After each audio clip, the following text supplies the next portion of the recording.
ABP 24 news से मैं गीता। वक्त हो गया है फास्ट से भी फास्ट खबरों का। प्रधानमंत्री नरेंद्र मोदी आज देश का पहला 5 स्टार होटल वाला रेलवे स्टेशन का उद्घाटन करेंगे। यह स्टेशन गुजरात के गांधीनगर में स्थित है, जिसे गांधीनगर कैपिटल स्टेशन नाम दिया गया है। अखिल भारतीय कांग्रेस कमेटी के महासचिव व प्रदेश प्रभारी प्रियंका गांधी वाड्रा 3 दिवसीय दौरे पर लखनऊ पहुंचेंगी। इस दौरान वह विधानसभा चुनाव की तैयारियों को लेकर पार्टी नेताओं से बातचीत करेंगी।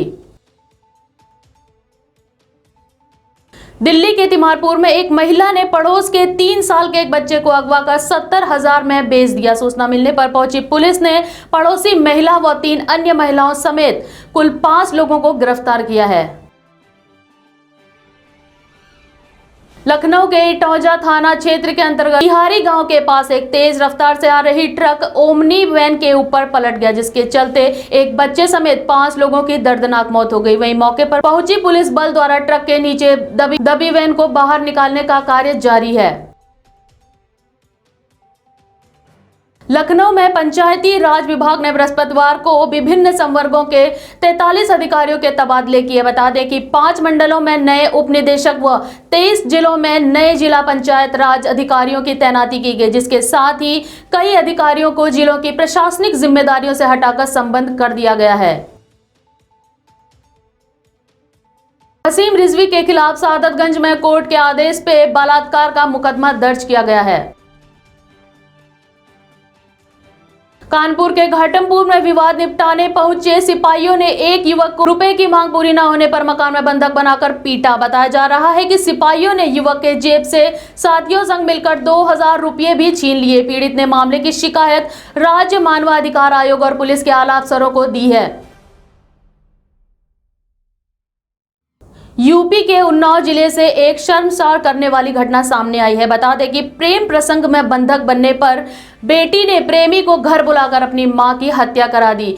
आरोपी महिला के सर पर ईंट से वार कर शव को आंगन में फेंककर भाग निकला। सूचना मिलने पर पुलिस ने बेटी के मोबाइल की कॉल डिटेल के आधार पर हत्या का खुलासा करते हुए दोनों आरोपियों को हिरासत में लिया।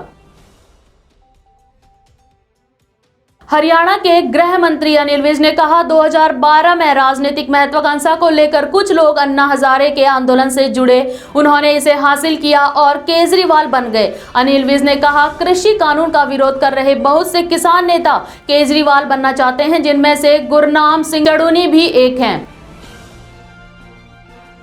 सुप्रीम कोर्ट ने हरियाणा सरकार और फरीदाबाद नगर निगम को अरावली के जंगल की जमीन को पूरी तरह से अतिक्रमण मुक्त करने का आदेश दिया था। इसके चलते अरावली के वन क्षेत्र में एक गांव के पास बने 10,000 घर इस फैसले से प्रभावित हुए हैं। कोविड-19 के व्यापक प्रसार को देखते हुए मणिपुर सरकार ने 18 जुलाई से 10 दिनों के पूर्ण कर्फ्यू की घोषणा की है। मुख्यमंत्री एन वीरेंद्र सिंह ने कहा कि केवल टीकाकरण व टेस्टिंग के लिए ही लोगों को बाहर निकलने की अनुमति होगी। मुंबई में लगातार भारी बारिश के चलते कई इलाकों में जलभराव की स्थिति बन गई है। कई सड़कें जलमग्न हो गई हैं। इसके चलते अगले 24 घंटे में शहर के विभिन्न हिस्सों में हल्की बारिश होने की संभावना है। असम में 8 जुलाई को गोलाघाट के बोकाघाट इलाके में एक हथिनी ने कथित तौर पर लड़के को मार डाला था, जिसके बाद हथिनी और उसके बच्चे पर एक नाबालिग को मारने का आरोप लगा है। पुलिस ने हथिनी और उसके बच्चे को हिरासत में लेकर वन विभाग को सौंप दिया है और भारतीय दंड संहिता की धारा 304(a) के तहत मामला दर्ज किया। महाराष्ट्र में भारी बारिश के बीच ईस्टर्न एक्सप्रेस हाईवे पर टमाटरों से लदा एक ट्रक पलट गया, जिसके चलते 22 टन टमाटर एक्सप्रेस हाईवे पर फैल गए। लंबा जाम लगने के बाद टमाटरों को जेसीबी से हटाया गया। पश्चिम बंगाल के मुख्यमंत्री ममता बनर्जी ने कहा कि मई में आए तूफान यास से प्रभावित मदद के लिए केंद्र से 20,000 करोड़ रुपए मांगे थे, लेकिन राहत पैकेज का छोटा हिस्सा भी नहीं मिला। आईसीएमआर के प्रमुख डॉक्टर समीरन पांडे ने बताया कि भारत में कोरोना वायरस की तीसरी लहर का अंदेशा लगातार बना हुआ है। उन्होंने बताया कि कोरोना की तीसरी लहर अगस्त के अंत तक देश में आ सकती है। हिमाचल प्रदेश में गुरुवार को भूकंप के झटके महसूस किए गए। हालांकि भूकंप की वजह से किसी भी तरह की जानमाल का कोई नुकसान नहीं हुआ है। रिएक्टर स्केल पर भूकंप की तीव्रता 3.6 रही और इसका केंद्र जमीन के 10 किलोमीटर नीचे रहा।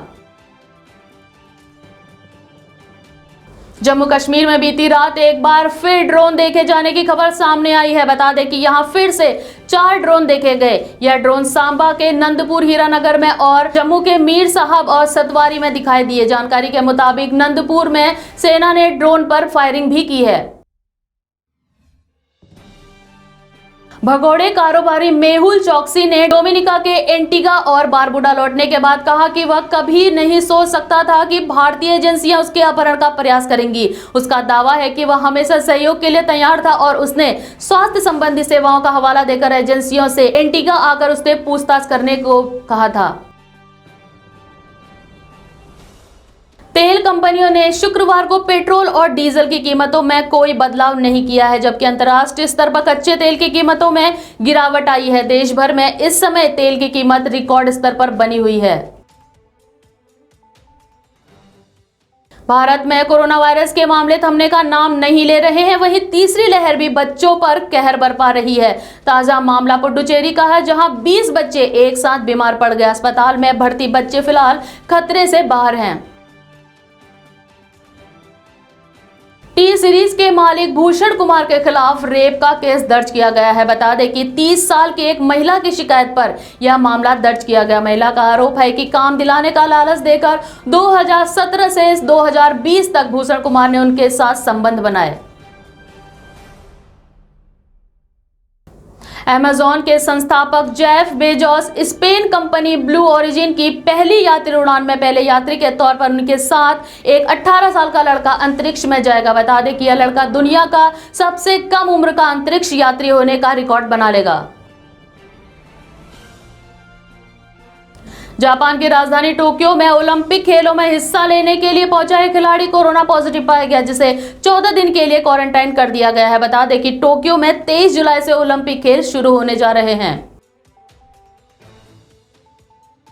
चीन की सरकार का लक्ष्य 140 करोड़ की आबादी में 64% को साल के अंत तक टीका लगाना है, जिसके चलते चीन के अलग अलग प्रांतों और शहरों में सख्ती शुरू हो गई है।